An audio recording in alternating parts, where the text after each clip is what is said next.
Good evening, hello friends, welcome है आप सभी का IAS पॉइंट के यूट्यूब चैनल में। जैसा कि आप सभी जानते हैं, हमारा जो सेक्शन है यह आपका इंपॉर्टेंट क्वेश्चंस का रहता है, जिसमें हम डेली 10 क्वेश्चंस को डिटेल के साथ देखते हैं।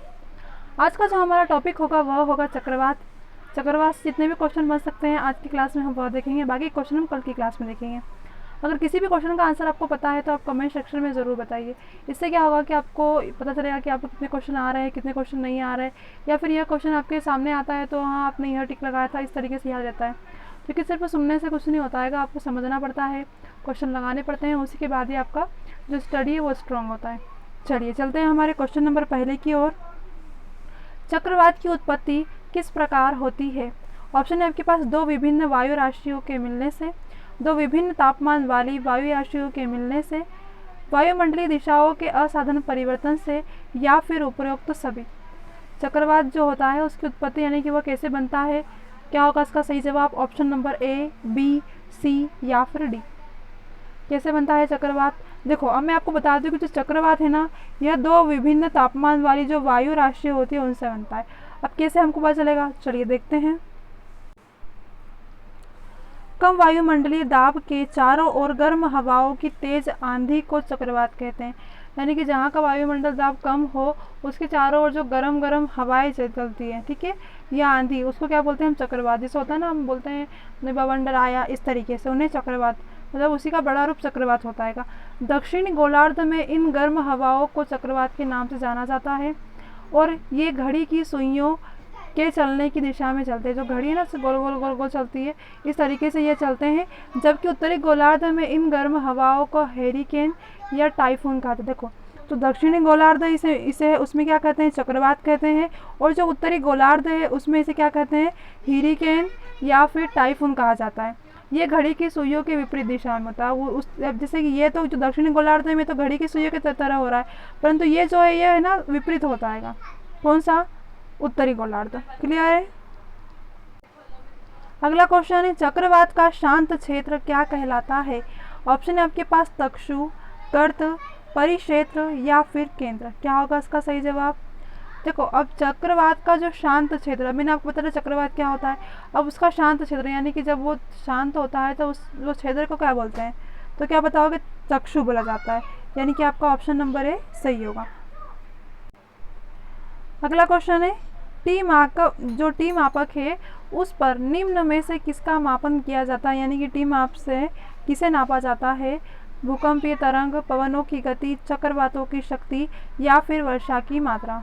इसका आंसर आपको पता होगा, हमारा टॉपिक चक्रवात चल रहा है तो चक्रवात का ही होगा।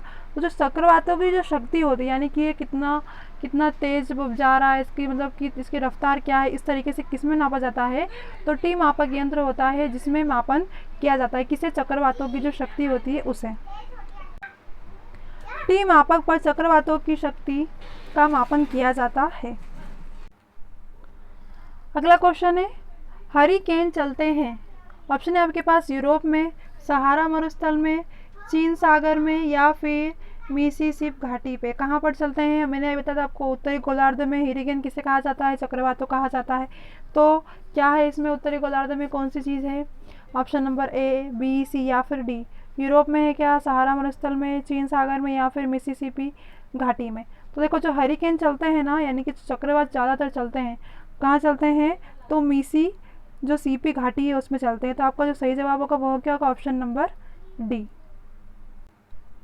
देखो, हेरिकेन अटलांटिका या पूर्वी देश जो प्रशांत महासागर होता है उससे उठने वाला विनाशकारी तूफान को हेरिकेन कहा जाता है। देखो, मैंने आपको कहा था कि छोटे बवंडर का जो बड़ा सा जो बवंडर होता है उससे क्या बोलते हैं हम? तूफान या फिर हेरिकेन या फिर चक्रवात। ठीक है, हेरिकेन प्रायः अमेरिका की तरफ ही बढ़ते हैं। जितने भी मतलब हेरिकेन होते हैं अधिकतर कहाँ जाते हैं? अमेरिका की तरफ बढ़ते हैं।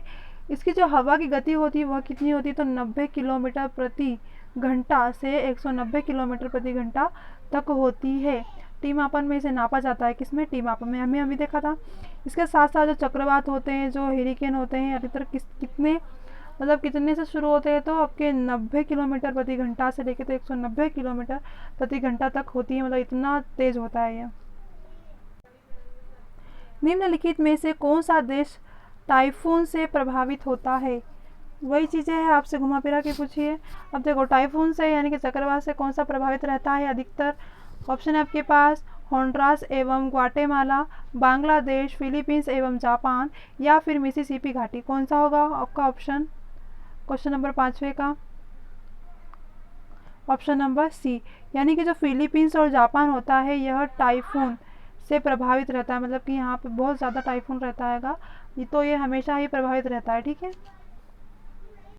वही चीज़ें दी गई है। उपरोक्त विकल्प में से फिलीपींस एवं जापान टाइफून से प्रभावित रहता है, मतलब कि आए दिन यहाँ पे मतलब हर कुछ समय में ये जो टाइफून नाम का जो तूफान रहता है ये आता जाता रहता है, तो बहुत ज़्यादा प्रभावित करता है वो। अगला क्वेश्चन है, उष्णकटिबंधीय चक्रवातों को ऑस्ट्रेलिया में किस नाम से जाना जाता है? ऑप्शन है आपके पास टाइफून, हेरिकेन, टोर्नेडो, या फिर विली विली। देखो, अब मैंने आपको दो नाम तो होंगे क्या, क्वेश्चन नंबर 6 है। देखो, मैंने आपको दो नाम पहले बताए थे, एक तो क्या टाइफून बता दिया, हेरिकेन बता दिया, और एक चक्रवात। परंतु ये क्या बोला, उष्णकटिबंधीय चक्रवातों को ऑस्ट्रेलिया में, ऑस्ट्रेलिया का पूछा है, तो ऑस्ट्रेलिया में क्या बताएंगे, जो विली विली होता है ऑस्ट्रेलिया में कहा जाता है। कहाँ पर कहा जाता है? ऑस्ट्रेलिया में। तो आपका क्वेश्चन नंबर डी सही होगा। चलिए हम देखते हैं, विली विली एक उष्णकटिबंधीय चक्रवात है। अगर आपसे पूछे कि विली विली किस तरह का चक्रवात है, तो आप क्या बताओगे? उष्णकटिबंधीय चक्रवात है। आक्रमण तूफान है, क्या होता है? आक्रामक जो तूफान है, इसकी उत्पत्ति उष्णकटिबंधीय क्षेत्रों में महासागरों पर होती है। तटीय क्षेत्रों की तरफ गतिमान होते हैं, यानी कि जहाँ पर तटीय क्षेत्र है उसकी तरफ क्या होता है, ये बढ़ते जाते हैं। पश्चिमी ऑस्ट्रेलिया में इसे क्या कहा गया है? विली विली कहा गया है। अटलांटिक का जो महासागर है उसमें इसे हेरिकेन कहा गया है। प्रशांत महासागर और दक्षिण सागर में इसे टाइफून कहा गया है। ऑस्ट्रेलिया में क्या कहा गया है? हेरिकेन, और सॉरी अटलांटिका में हेरिकेन। ऑस्ट्रेलिया में क्या कहा है? Willy willy. पश्चिमी प्रशांत महासागर और जो दक्षिणी चीन सागर होता है उसमें इसे टाइफून के नाम से जानते हैं। हिंद महासागर में इसे चक्रवात के नाम से जानते हैं। यह चक्रवात अत्यधिक विनाशकारी भारी वर्षा और तूफान लाते हैं। क्या होता है? अत्यधिक भारी तूफान आता है। तूफान यानी कि हवा चलती है ना बहुत खतरनाक, जिसमें पेड़ भी टूट जाते हैं, किसी किसी घर टूट जाते हैं, इस तरीके का तूफान आता है। तो बहुत अत्यधिक मतलब बहुत ज़्यादा बारिश होती है। यह काफ़ी विध्वंसक होता है, यानी कि बहुत ज़्यादा नुकसान होता है इसमें, जान माल अपार क्षति इनसे होती है। इसकी उत्पत्ति के कारण संवहन क्रिया बताया गया है कि भारत के निकट जो विकसित उष्णकटिबंधीय चक्रवात को चक्रवात कहते हैं। हमारे भारत में क्या कहा जाता है? इसे चक्रवात कहा जाता है। बंगाली खाड़ी में इसका स्थानीय नाम क्या है? बवंडर। अधिकतर हम बवंडर भी नाम यूज़ करते हैं कि बवंडर आया, इस तरीके से बोलते भी है ना। अगला क्वेश्चन है, प्रति चक्रवात की विशेषता है। तापमान में वृद्धि, तेज पवन, स्वच्छ आसमान, या फिर तीव्र वृष्टि। प्रति चक्रवात, क्वेश्चन नंबर 7वां, प्रति चक्रवात क्या होगा? देखो, जब प्रति चक्रवात होता है तो उसमें क्या होता है? स्वच्छ आसमान, मतलब कि अच्छा साफ जो आसमान है वो क्या हो जाता है? बिल्कुल साफ हो जाता है। तो क्या बताओगे? आपका क्वेश्चन नंबर सी सही होगा। चलिए देखते हैं इसके बारे में। प्रति चक्रवात की प्रकृति तथा विशेषताएं चक्रवात की पूर्णतः विपरीत होती है। क्या होता है? जो चक्रवात है उसके विपरीत, यानी कि उसका उल्टा। जो चक्रवात है वो क्या करता है? विनाश लाता है। परंतु जब प्रति चक्रवात होता है उससे क्या होता है? ये बिल्कुल जो वायु होता है इन सबको क्या करता है? प्रकृति को बिल्कुल साफ कर देता है। इसके केंद्र में उच्च वायुदाब का क्षेत्र होता है, जबकि परिधि की ओर निम्न वायुदाब होता है। इसका कारण क्या होता है? इसके कारण हवाएं जो होती है वह क्या होती है? केंद्र से परिधि की ओर प्रभावित होती है, और इनमें दाब जो प्रवणता होती है वो 10 से 15 मिलीबार होती है। मतलब कि स्वच्छ आसमान जो होता है वो पूरा क्या होता है? साफ हो जाता है, क्लियर हो जाता है। उसे क्या कहते हैं? प्रति चक्रवात। और जो विनाश करता है उसे क्या बोलते हैं हम? चक्रवात। अगला क्वेश्चन है, प्रति चक्रवात किस क्षेत्र में अधिक उत्पन्न होते हैं? क्वेश्चन है आपके पास भूमध्य रेखीय क्षेत्र, आर्कटिक क्षेत्र, मरुस्थलीय क्षेत्र, या फिर उष्णोष्ण कटिबंधीय उच्च दाब का क्षेत्र। क्या होगा इसका सही जवाब? जो प्रति चक्रवात किस क्षेत्र में अधिक उत्पन्न होते हैं, कहाँ पर होंगे भैया? ऑप्शन नंबर ए, बी, सी, या फिर डी।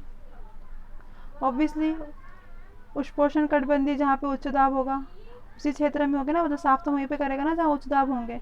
तो आपका ऑप्शन नंबर क्या होगा? डी सही होगा। चलिए देखते हैं।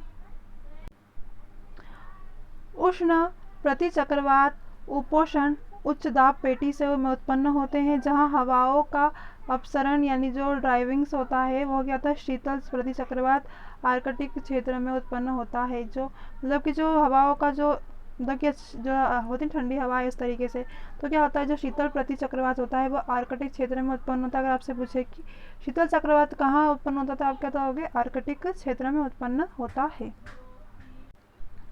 निम्नलिखित में से कौन सा सर्वाधिक विनाशकारी होता है, तड़ित झंझा, हरिकेन, टाइफून, टॉर्नेडो। क्या होगा इसका सही जवाब, क्वेश्चन नंबर 9। देखो हरिकेन टाइफून तो हमने देखा है, अभी देख लिया, ठीक है। अब तड़ित झंझा क्या होता है, कौन बताएगा, कमेंट सेक्शन में बताओ तड़ित झंझा क्या होता है। देखो अब जो सबसे सबसे ज़्यादा अधिक विनाशकारी होता है तो वो होता है का टॉर्नेडो।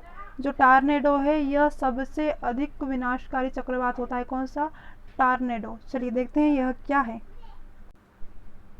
टॉर्नेडो सर्वाधिक विनाशकारी होता है।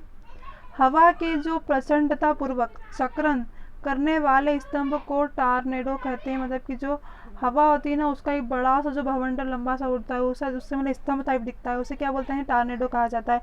जो पृथ्वी की सतह को कपासी वर्षी जो बादल दोनों को जोड़ता है, यानी कि धरती से लेकर बादल तक जुड़ता है, इतना लंबा होता है। जो कुछ दुर्लभ अवस्थाओं में ऐसा भी पाया जाता है कि जो कपासी मेघ होता है उसका आधार भी होता है।